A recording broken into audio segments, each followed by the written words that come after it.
تصور کریں 10,000 جنگجوؤں کا ایک ٹڈی دل لشکر آپ کے شہر کی طرف بڑھ رہا ہو، جبکہ آپ کے پاس نہ اتنی فوج ہو اور نہ ہی وسائل۔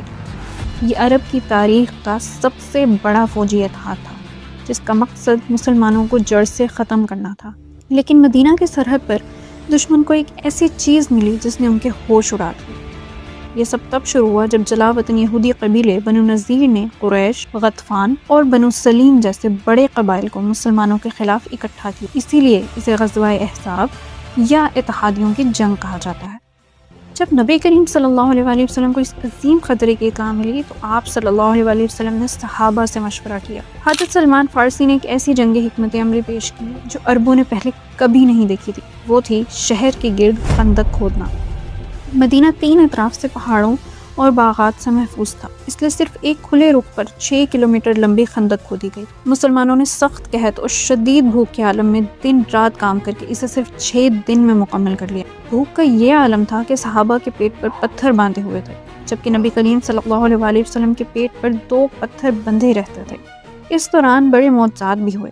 حضرت جابر رضی اللہ تعالیٰ عنہ کے تھوڑے سے کھانے سے 1000 صحابہ نے پیٹ بھر کر کھانا کھایا۔ جب ایک سخت چٹان راستہ روک کر کھڑی ہوئی تو نبی کریم صلی اللہ علیہ وآلہ وسلم نے اسے توڑتے ہوئے شام، فارس اور یمن کی عظیم فتوحات کی بشارتیں دی۔ جب دشمن پہنچا تو وہ خندق دیکھ کر دنگ رہ گیا۔ محاصرہ شروع ہوا اور تیروں کی بارش ہوئی۔ عرب کا مشہور پہلوان عمرو بن عبد خندق پار کر کے آیا، لیکن حضرت علی رضی اللہ تعالیٰ عنہ نے ایک ہی مقابلے میں اسے ڈھیر کر دیا۔ لیکن سب سے بڑا امتحان تب آیا جب شہر کے اندر موجود قبیلے بنو قریظہ نے غداری کر دی۔ مسلمان اب 2 طرفہ حملے کے خطرے میں تھے۔ یہاں اللہ نے حضرت نعیم بن مسعود کے ذریعے راستہ نکالا، جنہوں نے اپنی ذہانت سے دشمن کے مختلف گروہوں کے درمیان بدگمانی اور پھوٹ پیدا کر دی۔ یہ جنگ صرف جسمانی طاقت کی نہیں بلکہ صبر اور توکل کی آزمائش تھی۔ حضرت حذیفہ بن الیمان نے دشمن کے کیمپ میں جا کر انتہائی خفیہ معلومات حاصل کی۔ آخرکار اللہ نے ایک ایسی قبرستان بھی بھیجی جس نے دشمن کے خیمے اکھاڑ دی اور ان کی دیگیں الٹ دی۔ 10,000 کا لشکر بغیر کسی بڑے مارکے کے ذلیل ہو کر واپس بھاگنے پر مجبور ہو گیا۔